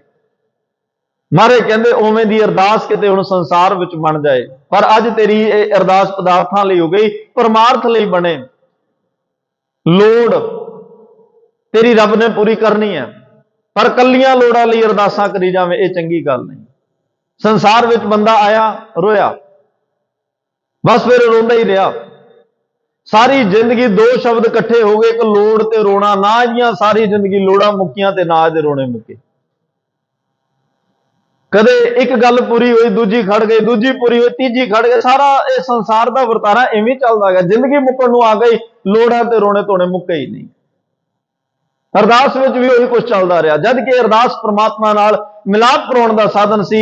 सतगुरु पातशाह कहंदे आ भाई निमरता भाव विच अरदास कर। इन्नी निमरता हर हां कहण लगे खांड रेत में बिखरी हस्ती चुनी ना जाए। कबीर साहब कहंदे खंड जिहड़ी आ कोई रेत विच बखेर देवे, हाथी नूं कवे चुन किवें चुगेगा, नहीं चुगी जानी। एडा वड्डा उहदे शरीर का आकार है, इन्ना बरीक रेता, उहदे विच इन्नी बरीक खंड किवें चुगेगा। हस्ती चुनी ना जाए, कह कबीर गुर भली बजाई चिट्टी होए चुन खाए। हुण इत्थे हाथी ते कीड़ी की गल है, कहंदे कीड़ी होवे ते चुग लेगी। इहदा मतलब की है? जदों अरदास करनी है, तेरा मन हाथी वर्गा हंकारी ना होवे। जदों अरदास करनी है, कीड़ी वर्गी निमरता, इन्ना छोटापन, इन्नी निमरता विच होवे, तां तेरी उस परमात्मा नाल सांझ बननी है, तां उस वाहिगुरू नाल तेरी सांझ बननी है। सतगुरु कहंदे आ जे तेरे बोलां विच हंकार रहा, भाई गुरदास साहब ने कहा भाई जदों रब अगे अरदास करदा, याद रखी तेरे जीवन दे विच सिदक होना चाहिए। जिन्ना सिदकियां ने अरदास की, जां सिदकियां दा उन्हां दी कमाई का ध्यान करके असीं वाहिगुरू कहने आ ना, क्योंकि जेड़े सिदक नाल अरदास करदे आ, अरदास सिदक दा मतलब ਅਰਦਾਸ ਕਰਕੇ ਵਿਸ਼ਵਾਸ ਪੂਰਾ ਰੱਖਣਾ, ਆਸ ਉਮੀਦ ਪੂਰੀ ਰੱਖਣਾ, ਆਪਣੇ ਵਿਸ਼ਵਾਸ ਨੂੰ ਨਾ ਡੋਲਣ ਦੇਣ। ਉਹਨਾਂ ਦੀਆਂ ਅਰਦਾਸਾਂ ਪੂਰੀਆਂ ਹੁੰਦੀਆਂ। ਉਹ ਕਹਿੰਦੇ ਤੇਰੇ ਜੀਵਨ ਵਿੱਚ ਅਰਦਾਸ ਕਰੇ ਤੇ ਭਿਖਾਰੀ ਵਰਗਾ ਸਦਕ ਹੋਵੇ। ਅਰਦਾਸ ਕਰਨ ਵਾਲਿਆ ਤੇਰੇ ਜੀਵਨ ਵਿੱਚ ਘਰ ਵਿੱਚ ਬੰਨੇ ਹੋਏ ਕੁੱਤੇ ਵਰਗਾ ਸਦਕ ਹੋਵੇ। ਜਦੋਂ ਤੂੰ ਅਰਦਾਸ ਕਰੇ ਪੈਰਾਂ ਵਿੱਚ ਪਾਉਣ ਵਾਲੀ ਜੁੱਤੀ ਵਰਗਾ ਸਦਕ ਹੋਵੇ। ਇਹ ਤਿੰਨ ਹੀ ਕਿਉਂ? ਸਮਰਪਣਤਾ ਤਾਂ ਹੈ ਹੀ ਆ। ਪਿੱਛੇ ਉਹਨਾਂ ਨੇ ਕਿਹਾ ਜਦੋਂ ਅਰਦਾਸ ਕਰੇ ਹੰਕਾਰ ਨਹੀਂ, ਸਮਰਪਣਤਾ ਹੋਵੇ, ਪੂਰਾ ਜੋ ਕੁਛ ਹੈ ਭੇਟ ਕਰ ਦਈ। ਦੀਜੇ ਪ੍ਰਾਨ ਅਕੋਰ, ਇੱਥੋਂ ਇੰਨੀ ਸਮਰਪਣਤਾ ਵਿੱਚ ਭੇਟਾ ਕਰੀ। ਤੇ ਭਾਈ ਗੁਰਦਾਸ ਸਾਹਿਬ ਕਹਿੰਦੇ ਆ ਕਿ ਜਿਹੜਾ ਭਿਖਾਰੀ ਵਾਲਾ ਸਦਕ ਮੈਂ ਤਾਂ ਕਹਿੰਦਾ, ਭਿਖਾਰੀ ਨੂੰ ਵੇਖੋ, ਉਹ ਵਿਚਾਰਾ ਜਦੋਂ ਮੰਗਣ ਲਈ ਜਾਂਦਾ ਕਿੰਨੇ ਲੋਕ ਉਹਨੂੰ ਮਾੜੇ ਸ਼ਬਦ ਬੋਲਦੇ ਆ, ਕਿੰਨਾ ਮੰਦਾ ਚੰਗਾ ਕਹਿੰਦੇ ਆ, ਗਲੀਆਂ ਦੇ ਕੁੱਤੇ ਮਗਰ ਪੈਂਦੇ ਆ, ਜਿਹੜੇ ਘਰਾਂ 'ਚ ਪਾਲਤੂ ਕੁੱਤੇ ਆ ਉਹ ਮਗਰ ਪੈਂਦੇ ਆ, ਕੋਈ ਖੈਰ ਪਾਉਂਦਾ ਕੋਈ ਨਹੀਂ ਪਾਉਂਦਾ, ਲੇਕਿਨ ਕਿੰਨਾ ਤੱਤਾ ਠੰਡਾ ਸਾਰਾ ਦਿਨ ਸੁਣਦੇ ਆ, ਪਰ ਉਹ ਅਗਲੇ ਦਿਨ ਮੰਗਣਾ ਛੱਡ ਤਾਂ ਨਹੀਂ ਨਾ ਦਿੰਦਾ, ਗਲ 'ਚ ਝੋਲਾ ਪਾ ਕੇ ਫਿਰ ਤੁਰ ਪੈਂਦਾ। ਉਹ ਜਿਹਾ ਸਦਕ ਚਾਹੀਦਾ। ਅੱਜ ਤੂੰ ਅਰਦਾਸ ਕਰੇ, ਬਾਈ ਚਾਂਸ ਲੇਟ ਹੋ ਗਈ ਕੋਈ ਗੱਲ, ਅੱਜ ਉਹ ਸਮੇਂ ਨਹੀਂ ਆਇਆ, ਗੁਰੂ ਸਾਹਿਬ ਕੋਈ ਸਮੇਂ ਨਾਲ ਜਾ ਕੇ ਦਾਤ ਦੇਣੀ ਚਾਹੁੰਦੇ ਆ, ਇਹ ਨਾ ਹੋਵੇ ਤੂੰ ਗੁਰੂ ਦਾ ਦਰ ਹੀ ਛੱਡ ਜਾਏ। ਭਿਖਾਰੀ ਵਰਗਾ ਸਦਕ ਹੋਵੇ। ਘਰ ਵਿੱਚ ਬੰਨੇ ਕੁੱਤੇ ਵਰਗਾ ਸਦਕ, ਕੁੱਤੇ ਨੂੰ ਮਾਲਕ ਮਾਰੇ ਭਾਵੇਂ, ਚਾਹੇ ਉਹਨੂੰ ਕੋਈ ਚੂਰੀ ਕੁੱਟ ਕੇ ਪਾਵੇ ਤੇ ਚਾਹੇ ਪੁੱਛੇ ਹੀ ਨਾ, ਚਾਹੇ ਭੁੱਖਾ ਰੱਖੇ ਪਿਆਸਾ ਰੱਖੇ ਤੇ ਭਾਵੇਂ ਉਹਨੂੰ ਕਹਿੰਦੇ ਨੇ ਚੂਰੀਆਂ ਕੁੱਟ ਕੇ ਦਵੇ।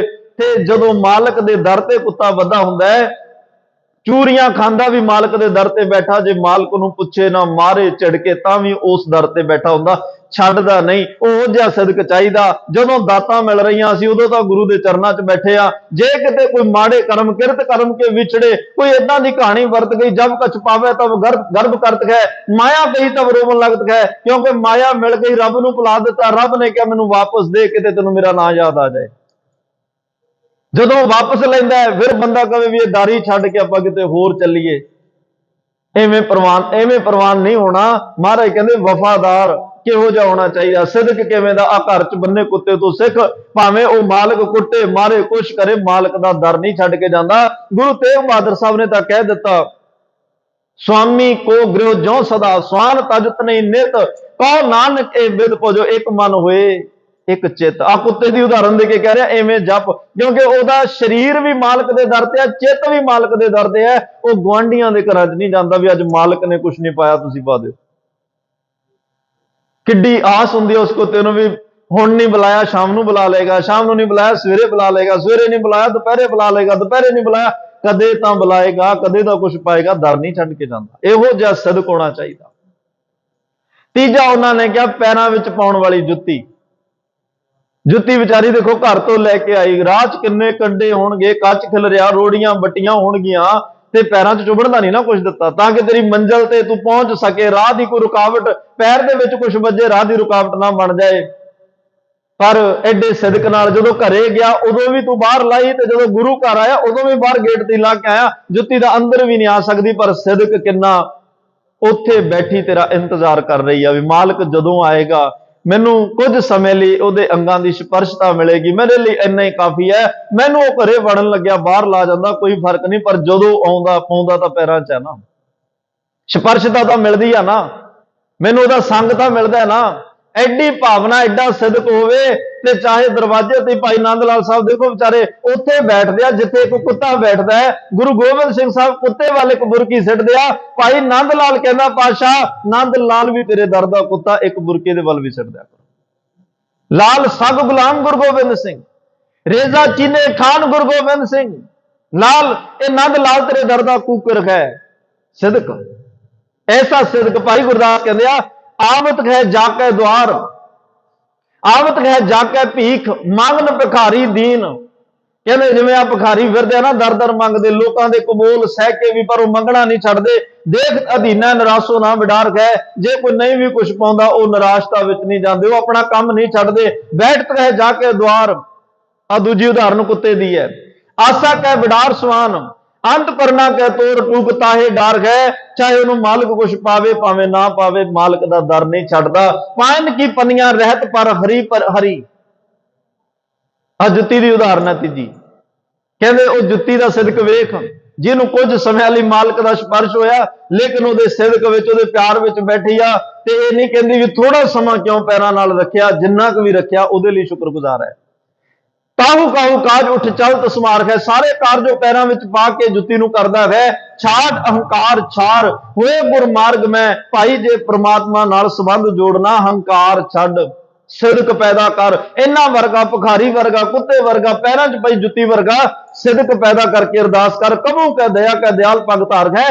ਕਦੇ ਤਾਂ ਉਹ ਦਇਆਵਾਨ ਪ੍ਰਮਾਤਮਾ ਦਇਆ ਕਰਕੇ ਕਿਰਪਾ ਕਰਕੇ ਆਪਣੇ ਨਾਲ ਤੈਨੂੰ ਮਿਲਾਏਗਾ, ਕਦੇ ਤਾਂ ਜੋੜੇਗਾ। ਅਰਦਾਸਾਂ ਕਰਦਾ ਰਹਿ, ਉਹਦੇ ਅੱਗੇ ਅਰਦਾਸਾਂ ਕਰਦਾ ਰਹਿ, ਕਦੇ ਤਾਂ ਤੇਰਾ ਉਹਦੇ ਨਾਲ ਸੰਬੰਧ ਜੁੜੇਗਾ, ਕਦੇ ਤੇਰੇ ਉੱਤੇ ਉਹਦੀ ਮਿਹਰ ਹੋਏਗੀ। ਸਤਿਗੁਰੂ ਪਾਤਸ਼ਾਹ ਕਹਿੰਦੇ ਆ ਅਰਦਾਸ ਕਰਨੀ ਆ ਭਾਈ, ਐਡੀ ਭਾਵਨਾ ਦੇ ਵਿੱਚ ਅਰਦਾਸ ਕਰ। ਔਰ ਅਰਦਾਸ ਕਰਨ ਲੱਗਿਆ ਕੋਈ ਬਹੁਤਾ ਸ਼ਬਦਾਂ ਦਾ ਜੇ ਇਹ ਆਪਾਂ ਨੂੰ ਵਹਿਮ ਹੋਵੇ ਕਿ ਮੈਨੂੰ ਬਹੁਤੇ ਸ਼ਬਦ ਚੰਗੇ ਨਹੀਂ ਆਉਂਦੇ, ਮੈਂ ਅਰਦਾਸ ਕਿਵੇਂ ਕਰਾਂ। ਇੱਕ ਨਾ ਉਹਨਾਂ ਨੇ ਗਾਥਾ ਲਿਖੀ ਹੈ ਨੇਕੀ ਸਾਹਿਬ ਨੇ, ਇੱਕ ਚਰਵਾਹਾ ਭੇਡ ਬੱਕਰੀਆਂ ਚਾਰਨ ਵਾਲਾ, ਉਹ ਕਿਤੇ ਨਾ ਮਸੀਤ ਦੇ ਅੱਗੋਂ ਲੰਘਿਆ, ਉੱਥੇ ਕਥਾ ਹੋ ਰਹੀ ਸੀ ਵੀ ਖੁਦਾ ਇਕੱਲਾ ਹੀ ਹੈ, ਉਹਦੇ ਮਾਤਾ ਪਿਤਾ ਨਹੀਂ, ਉਹਦੇ ਭੈਣ ਭਰਾ ਵੀ ਨਹੀਂ, ਉਹਦਾ ਸਾਡੇ ਤਰ੍ਹਾਂ ਘਰ ਵੀ ਨਹੀਂ ਹੈ, ਉਹਦਾ ਸਾਡੇ ਵਰਗਾ ਸਰੀਰ ਵੀ ਨਹੀਂ ਹੈ, ਉਹਦਾ ਸਾਡੇ ਤਰ੍ਹਾਂ ਪਰਿਵਾਰ ਵੀ ਕੋਈ ਨਹੀਂ ਹੈ। ਉਹਨੇ ਤੁਰੇ ਜਾਂਦੇ ਨੇ, ਭੇਡਾਂ ਬੱਕਰੀਆਂ ਚਾਰਦੇ ਨੇ, ਗੱਲ ਸੁਣ ਲਈ ਤੇ ਇਕੱਲਾ ਹੀ ਬੈਠਾ ਭੇਡ ਬੱਕਰੀਆਂ ਚਾਰ ਰਹੀਆਂ। ਰੱਬ ਨਾਲ ਗੱਲ, ਖੁਦਾ ਨਾਲ ਗੱਲ ਸ਼ੁਰੂ ਹੋ ਗਈ। ਕਹਿੰਦਾ ਖੁਦਾ ਵੀ ਮੈਨੂੰ ਤਾਂ ਅੱਜ ਪਤਾ ਲੱਗਿਆ ਤੂੰ ਇਕੱਲਾ ਹੀ ਹੈ, ਮੈਨੂੰ ਨਹੀਂ ਸੀ ਪਤਾ। ਅੱਜ ਮੈਂ ਸੁਣਿਆ ਵੀ ਤੇਰੇ ਦਾ ਮਾਂ-ਬਾਪ ਵੀ ਨਹੀਂ। ਮੈਂ ਅੱਜ ਕਥਾ 'ਚ ਸੁਣ ਕੇ ਆਇਆ ਤੇਰੇ ਪੁੱਤਰ ਧੀਆਂ, ਤੇਰੇ ਭੈਣ ਭਰਾ, ਤੇਰੀ ਔਲਾਦ ਕੁਝ ਵੀ ਨਹੀਂ। ਮੈਨੂੰ ਇਹ ਵੀ ਅੱਜ ਪਤਾ ਲੱਗਿਆ ਤੇਰਾ ਘਰ ਵੀ ਨਹੀਂ ਹੈ, ਤੇ ਮੈਨੂੰ ਖੁਸ਼ੀ ਇਸ ਕਰਕੇ ਹੋਈ ਵੀ ਤੂੰ ਮੇਰੇ ਵਰਗਾ ਹੀ ਹੈ।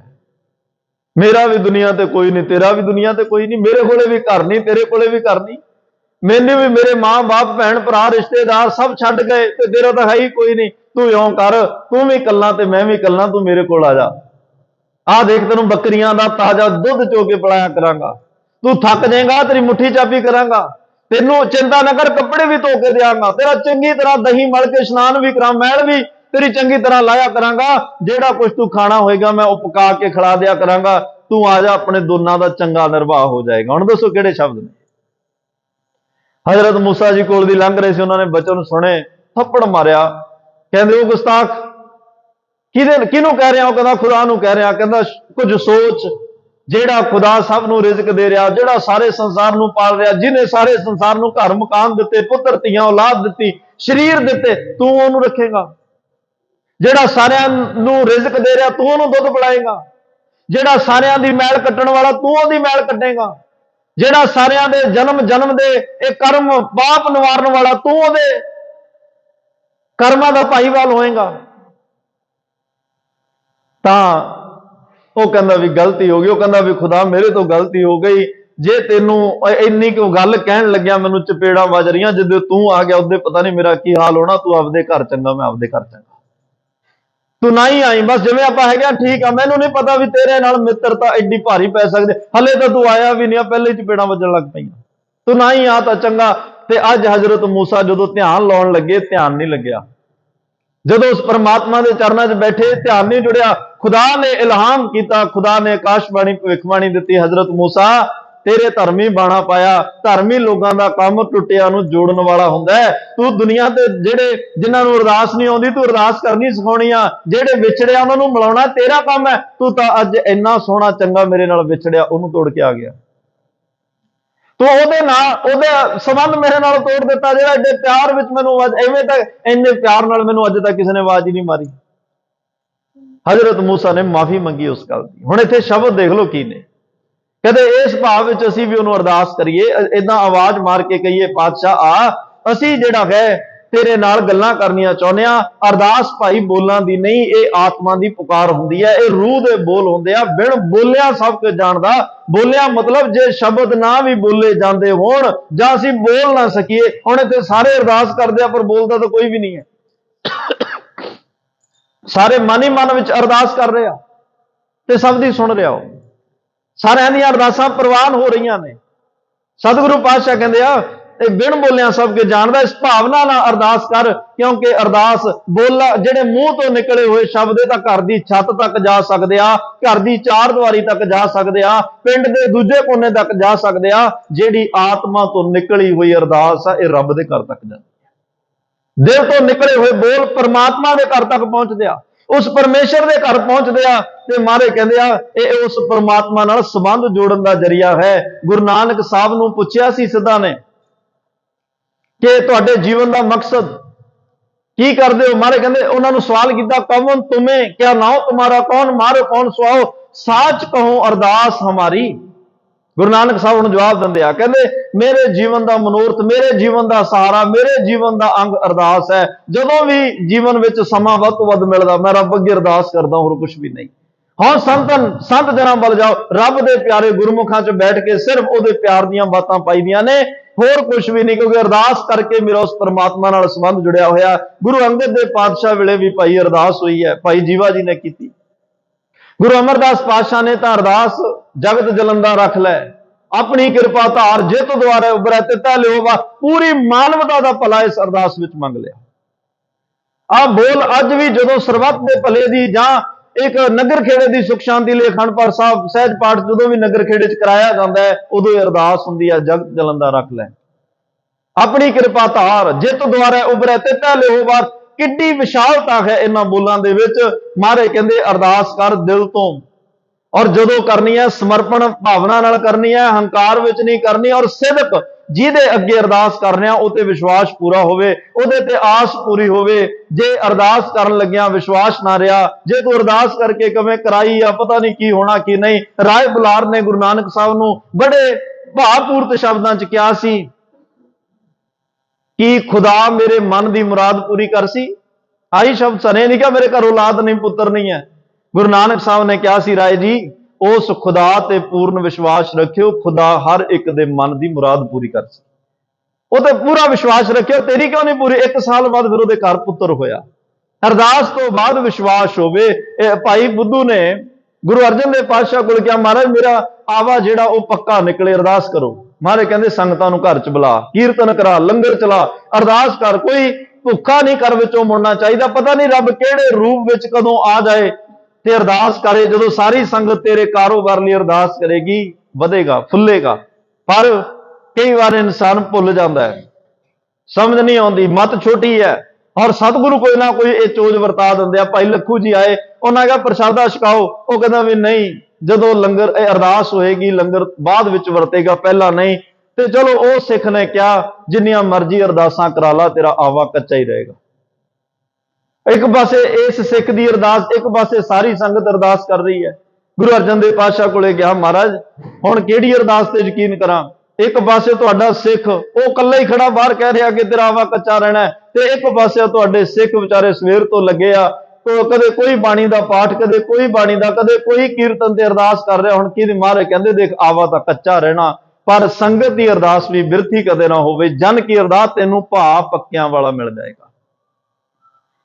क्योंकि अरदास जो करनी आ उदों पता नहीं रब किस रूप में आउंदा है, उदों किसी भी तरीके नाल जाने अणजाने किसी गलती तो बचना हुंदा है। क्योंकि जो गुरु ग्रंथ साहब घर विच हुंदे आ, जो संगत घर विच होवे, उदों वो तेरा घर गुरु का घर बनिया हुंदा है। जिथे संगत के चरण पे होण, उदों वो घर परमात्मा का घर बनिया हुंदा है, वो हरि का मंदिर बनिया हुंदा है। ते रब के घर विचों किसी नूं धक्के नहीं पैंदे, रब के घर विचों किसी नूं कबोल नहीं बोले जाते। रब के घर विच तां बड़ी निमरता भाव के बोल बोले जाते आ, बड़ी जिहड़ी आ सद्भावना के बोल बोले जाते आ। तेरा घर उस वेले तेरा नहीं सी, गुरु का घर सी, तां ही भाई लखू गुरु का घर समझ के ही आया, ना वो कदे पहला आया, ना उन्हें कदे बाद विच आउणा। पर जदों रब का घर, रब का निवास, गुरु का निवास घर च हो जाए, उदों फिर सारियां विच रब ते गुरु नूं वेखना चाहिए। यह है भाई अरदास। होर भी बड़ा कुछ इहदे ते बोलिया जा सकदा है। बस आरंभता विच यही सी, अरदास करन लग्गियां सिदक होवे, भावना होवे, पूर्ण विश्वास होवे, समर्पणता होवे, बोलां च हंकार ना होवे, निमरता भावना होवे, और दोए हाथ जोर करो अरदास। क्योंकि अरदास की ताकत की है, तीने ताप निवारनहारा, दुख हंता सुखरास, ताको बिघ ना को लागै, जाकी प्रभ आगे अरदास, तुद आगे अरदास हमारी, जियो पिंड सब तेरा, कहो नानक सब तेरी वडियाई, कोई नाओ ना जाने। मेरा कुछ भी सानू कोई पदवी मिले, जो रुतबे मिलन, जो भी कुछ सानू प्राप्त हो रहा, उत्थे ये अपने आप को क्रेडिट नहीं लेना हुंदा, उत्थे यही कहना, कहो नानक सब तेरी वडियाई, कोई नाओ ना जाने। मेरा मैनू कौन जानदा पातशाह, ये तेरे बाणी बाणे करके ही है सारा कुछ, ये तेरी कृपा करके ही है सारा कुछ, तेरी रहमत नाल ही है सारा कुछ। ਇਸ ਤਰੀਕੇ ਨਾਲ ਭਾਈ ਜਦੋਂ ਇਸ ਭਾਵ ਦੇ ਵਿੱਚ ਇਹ ਅਰਦਾਸਾਂ ਸਾਡੇ ਅੰਦਰੋਂ ਨਿਕਲਣਗੀਆਂ, ਮਨੁੱਖਾ ਜੀਵਨ ਸਾਰਾ ਹੀ ਅਰਦਾਸ ਕਰਨ ਵਾਸਤੇ ਮਿਲਿਆ ਹੈ। ਸਾਰਾ ਜੀਵਨ ਅਰਦਾਸਾਂ ਕਰਦੇ ਰਹੋ, ਜਿਵੇਂ ਵੀ ਸਮਝ ਆਉਂਦਾ ਕਰੋ, ਲੇਕਿਨ ਦਿਲ ਤੋਂ ਕਰੋ, ਮਨ ਤੋਂ ਕਰੋ, ਅੰਦਰੋਂ ਕਰੋ, ਉਹਨੂੰ ਮਿਲਣ ਵਾਸਤੇ ਕਰੋ, ਉਹਨੂੰ ਪਾਉਣ ਵਾਸਤੇ ਕਰੋ, ਉਹਦੇ ਨਾਲ ਮਿਲਾਪ ਕਰਨ ਵਾਸਤੇ ਕਰੋ। ਕਿਉਂਕਿ ਅਰਦਾਸ ਜਦੋਂ ਕਰ ਰਹੇ ਹੁੰਦੇ ਆ ਉਦੋਂ ਰੱਬ ਦੇ ਦਰਵਾਜ਼ੇ ਖੁੱਲੇ ਹੁੰਦੇ ਆ, ਬਸ ਅਸੀਂ ਅਰਦਾਸ ਰਾਹੀਂ ਉਸ ਦਰਵਾਜ਼ੇ ਚੋਂ ਅੰਦਰ ਵੜਦੇ।